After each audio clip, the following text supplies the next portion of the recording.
Uh,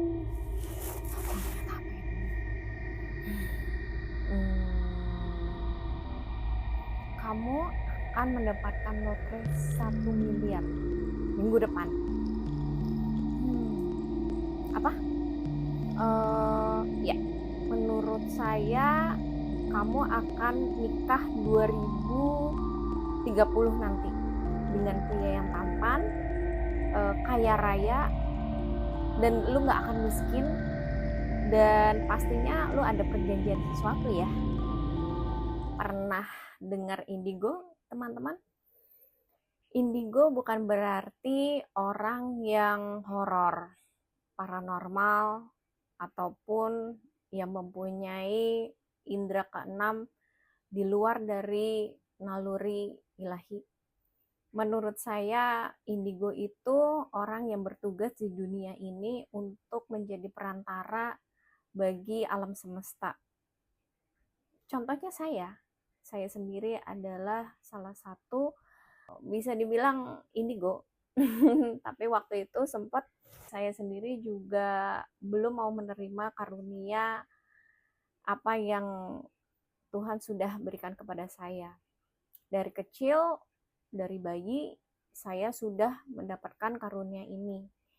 Contohnya sewaktu saya dan orang tua naik pesawat, kemudian setelah 15 menit kemudian saya nangis kejer.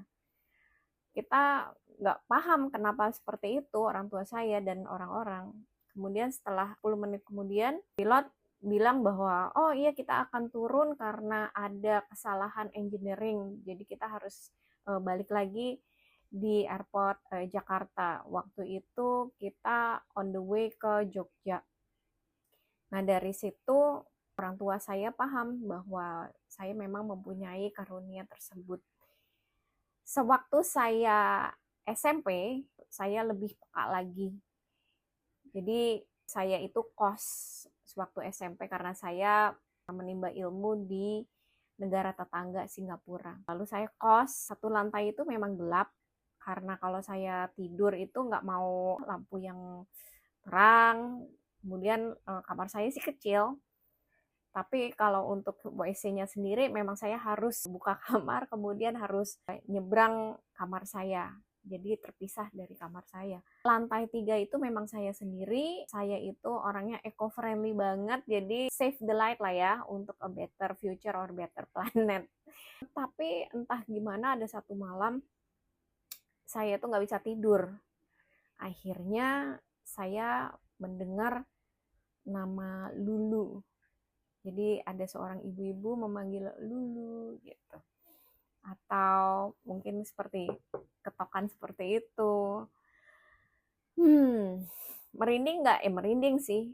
Cuman karena puji Tuhan saya itu kuat dengan iman, maka saya mencoba untuk doa. Walaupun doa itu tidak bisa saya ucapkan atau dalam hati ya, karena terasa tersedak atau tercengang gitu dengan energi yang negatif itu. Tapi pada akhirnya saya selalu ingin surrender atau berserah bahwa Tuhan Allah yang pasti mematahkan atau melindungi saya atau mengusir hal-hal ilmu gaib seperti itulah, aura negatif yang di lingkungan saya. Pada akhirnya suara itu hilang.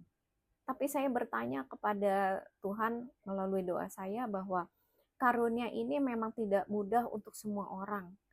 Saya pun sempat ingin mundur atau resign dari apa yang dia sudah berikan kepada saya. Sempat saya mendengar, melihat, tapi karena karunia itu memang sudah diutuskan kepada murid-murid Tuhan, maka saya berkenan untuk dikurangi beberapa persen.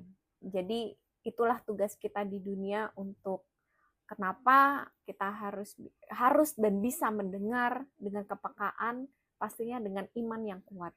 Salah satunya juga bila lingkungan saya atau keluarga saya yang meninggal, saya pun yang menjadi medianya. Sebenarnya kalau orang bilang lu nggak takut atau lu bukannya kayak kotor ya seperti itu, ada obatnya sih. gimana caranya kita menetralkan kembali.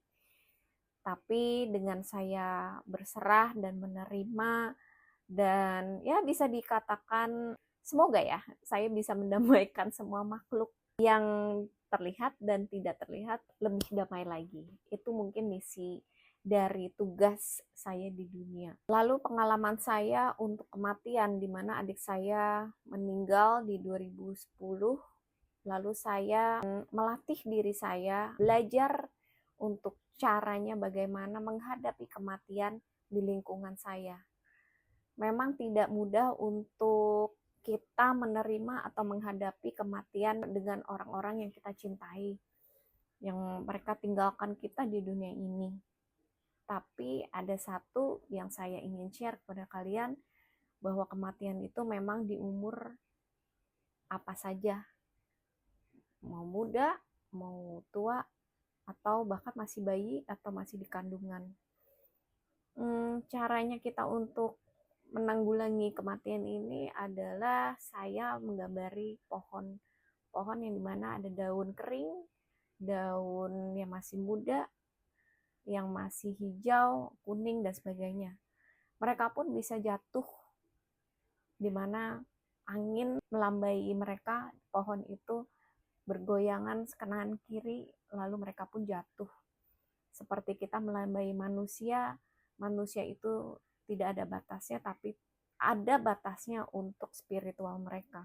Memang tidak mudah untuk mencerna hal-hal seperti ini, memang bukan di duniawi, tapi dunia yang kita patut untuk jaga sebagai surgawi kita. Maka dari apa yang kita sudah diberikan karunia kita semua manusia mempunyai salah satu karunia, entah pendengaran, entah penglihatan, entah intuisi, entah insting kita yang kuat. Dan bagaimana caranya kita memperkuat strong point kita. Kenapa enggak kita menjadi paranormal kita sendiri, berhubungan dengan gimana caranya kita meminta dan berdoa kepada Tuhan Yang Maha Esa. Solusi yang saya akan berikan kepada kalian adalah pastinya doa.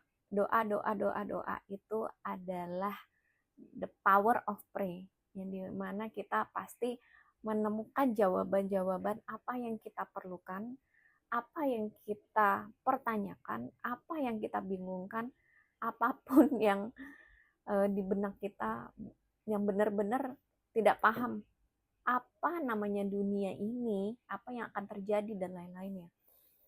So, apapun yang kita diberikan karunia dari Tuhan, gunakanlah sebaik-baiknya, gunakanlah untuk membantu orang, untuk mendamaikan semua makhluk di dunia ini, baik terlihat dan maupun tidak terlihat. Salam dari Lulu, semoga teman-teman indigo maupun tidak indigo bisa memberikan sesuatu karunia kepada sesamanya, membantu lebih dan lebih peka lagi. Terima kasih.